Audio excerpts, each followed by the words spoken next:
अगर आप यूके में हायर एजुकेशन के लिए प्लान कर रहे हैं तो मई 2025 में आई restoring control over the immigration system नाम की व्हाइट पेपर को समझना आपके लिए बहुत जरूरी है। इस ऑफिशियल डॉक्यूमेंट ने काफी कंफ्यूजन और अनसर्टेनिटी क्रिएट कर दी है, खासकर ग्रेजुएट रूट वीजा को लेकर, जो इंडियन स्टूडेंट्स के लिए यूके स्टडी प्लान्स में एक मेजर अट्रैक्शन था। इस व्हाइट पेपर में कुछ प्रपोज्ड रिफॉर्म्स हैं, जिनका मकसद यूके की इमिग्रेशन सिस्टम को और ज्यादा कंट्रोल और स्ट्रीमलाइन करना है। लेकिन इस पॉलिसी प्रपोजल के आने के बाद कई रूमर्स और मिसइंफॉर्मेशन सोशल मीडिया पर सर्कुलेट होने लगे हैं, जिससे स्टूडेंट्स और एप्लीकेंट्स के बीच पैनिक फैल गया है। ग्रेजुएट रूट वीजा के बंद होने की बातें, डिपेंडेंस पर बैन्स और पोस्ट स्टडी वर्क अपॉर्चुनिटीज में बदलाव जैसी बातें सुनने को मिल रही हैं।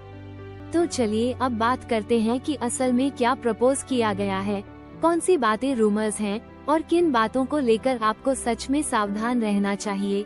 साथ ही ये भी जानेंगे कि अभी किन टॉपिक्स पर कोई फाइनल डिसीजन नहीं हुआ है और किन बातों को लेकर आपको घबराने की बिल्कुल जरूरत नहीं है। सबसे पहले ये समझना जरूरी है कि ये व्हाइट पेपर क्या है। दरअसल ये एक प्रपोजल डॉक्यूमेंट है जिसे यूके गवर्नमेंट ने पब्लिश किया है ताकि इमिग्रेशन सिस्टम में कुछ बड़े रिफॉर्म्स लाए जा सकें। इस डॉक्यूमेंट का नाम है restoring control over the immigration system और इसका फोकस है स्किल्ड माइग्रेशन को प्रायोरिटाइज करना और सिस्टम के मिसयूज को रोकना। लेकिन यहाँ ध्यान देने वाली बात ये है कि अभी ये डॉक्यूमेंट कंसल्टेशन फेज में है। इसका मतलब ये कि फिलहाल ये कोई लागू हुई पॉलिसी नहीं है, बल्कि एक ड्राफ्ट है जिसे एक्सपर्ट्स, यूनिवर्सिटीज और पब्लिक से फीडबैक लेने के लिए रखा गया है।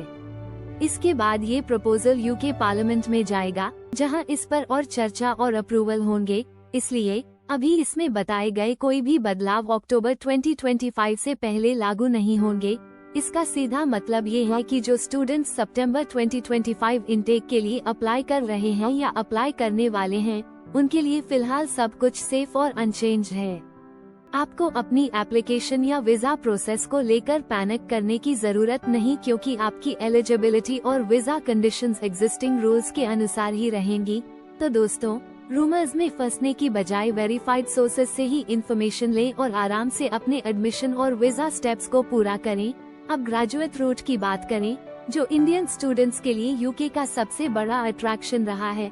व्हाइट पेपर में ये प्रपोज किया गया है कि current 2 year post study work visa को 18 महीने तक कम किया जाए। लेकिन यहाँ याद रखें, ये सिर्फ एक सजेशन है, कोई फाइनल डिसीजन नहीं। अभी इस पर चर्चा जारी है और ऑफिशियल अप्रूवल अभी बाकी है। अगर हम लॉजिकली सोचे तो 18 महीने भी काफी टाइम है, जिसमें आप यूके जॉब मार्केट को एक्सप्लोर कर सकते हैं, इंटरव्यूज दे सकते हैं और एक रेलेवेंट एम्प्लॉयर से स्किल्ड वर्कर वीजा के लिए स्पॉन्सरशिप पा सकते हैं। तो पैनिक करने की कोई बात नहीं। आपको समझना होगा कि अब सक्सेस सिर्फ डिग्री लेने से नहीं, बल्कि स्मार्ट और टाइमली प्लानिंग से मिलेगी। अपने ग्रेजुएशन से पहले ही अपनी प्रोफाइल को स्ट्रॉन्ग बनाएं, इंटर्नशिप्स करें, नेटवर्किंग बढ़ाएं और जॉब सर्च स्ट्रैटेजी बनाएं। यही सही वक्त है प्रोएक्टिव बनने का, ना कि रूमर्स में उलझने का। ग्रेजुएट रूट अभी भी मौजूद है और जब तक कोई ऑफिशियल अपडेट नहीं आता, तब तक अपने गोल्स पर ध्यान दें। व्हाइट पेपर का असली फोकस इंटरनेशनल स्टूडेंट्स को रोकने पर नहीं है, बल्कि यूके यूनिवर्सिटीज और कुछ ओवर प्रॉमिसिंग एजेंट्स को रेगुलेट करने पर है।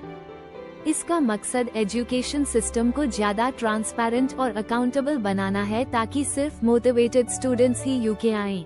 अब यूनिवर्सिटीज को cash confirmation of acceptance for studies देने में ज्यादा रिस्पॉन्सिबल और सेलेक्टिव होना होगा। गवर्नमेंट ने कुछ नए परफॉर्मेंस बेंचमार्क्स प्रपोज किए हैं, जैसे कम से कम 95% इनरोलमेंट रेट और 90% कोर्स कंप्लीशन रेट बनाए रखना। इसका मतलब ये है कि अगर कोई यूनिवर्सिटी बार बार ऐसे स्टूडेंट्स को कैश दे रही है जो यूके नहीं आते या कोर्स छोड़ देते हैं, तो उस यूनिवर्सिटी की क्रेडिबिलिटी खतरे में आएगी। इससे ये सुनिश्चित होगा कि यूनिवर्सिटीज जेन्युइन स्टूडेंट्स को एडमिट करें। तो दोस्तों, यहाँ डरने की बात नहीं है। ये मेजर्स एजुकेशन की क्वालिटी बढ़ाने के लिए हैं, ताकि आप जैसे रियल एस्पिरेंट्स को बेहतर एनवायरनमेंट मिले और आपकी सफलता के चांसेस बढ़ें। प्री सेशनल इंग्लिश और फाउंडेशन कोर्सेज के लिए यूके गवर्नमेंट ने कुछ ज्यादा स्ट्रिक्ट पॉलिसीज प्रपोज की हैं।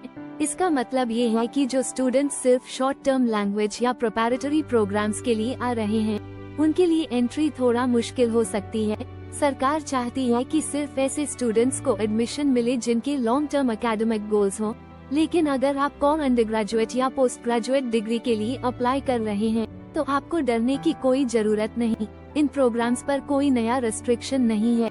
आपकी एकेडमिक क्वालिफिकेशंस और इंग्लिश लैंग्वेज प्रोफिशिएंसी के एग्जिस्टिंग स्टैंडर्ड्स वैसे ही हैं। IELTS या प्राइवेट जैसे टेस्ट्स की मिनिमम रिक्वायरमेंट अभी भी B2 लेवल इंटरमीडिएट अपर इंटरमीडिएट है। इंडियन बोर्ड के स्टूडेंट्स के लिए डायरेक्ट एंट्री ऑप्शंस जैसे CBSE या ISC के बाद अंडरग्रेजुएट एडमिशन भी सेफ हैं। तो दोस्तों, अगर आपका गोल फुल टाइम डिग्री करना है और आपकी प्रोफाइल ठीक है, तो फिलहाल कोई बड़ा पॉलिसी चेंज आपका रास्ता नहीं रोकेगा। बस रेगुलर अपडेट्स पर ध्यान रखें और स्मार्ट प्लानिंग करें। अब आप सोच रहे होंगे कि ऐसे अनसर्टेन माहौल में क्या UK अब भी एक अच्छा और रिलायबल ऑप्शन है? तो इसका जवाब है हाँ, बिल्कुल। जब UK को कनाडा, ऑस्ट्रेलिया और USA जैसे दूसरे पॉपुलर स्टडी डेस्टिनेशन से कंपेयर करें तो UK के कई फायदे हैं। कनाडा में PGWP के रूल्स टाइटन हो गए हैं और PR पाथवेज पहले जितने स्ट्रेट फॉरवर्ड नहीं रहे।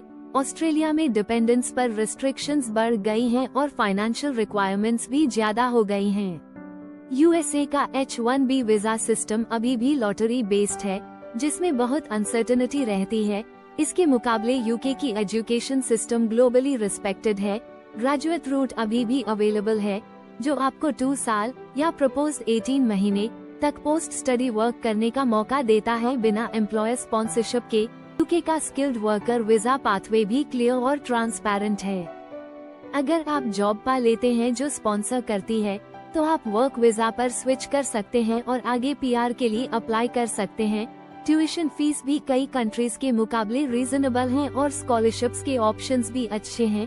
तो दोस्तों, सही प्लानिंग और गाइडेंस के साथ UK एक प्रॉमिसिंग और प्रैक्टिकल डेस्टिनेशन है हायर एजुकेशन और करियर ग्रोथ के लिए।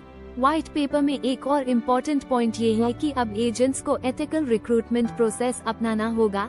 कोई भी मिसलीडिंग प्रोमिसेस या फेक डॉक्यूमेंटेशन अब बिल्कुल नहीं चलेगी।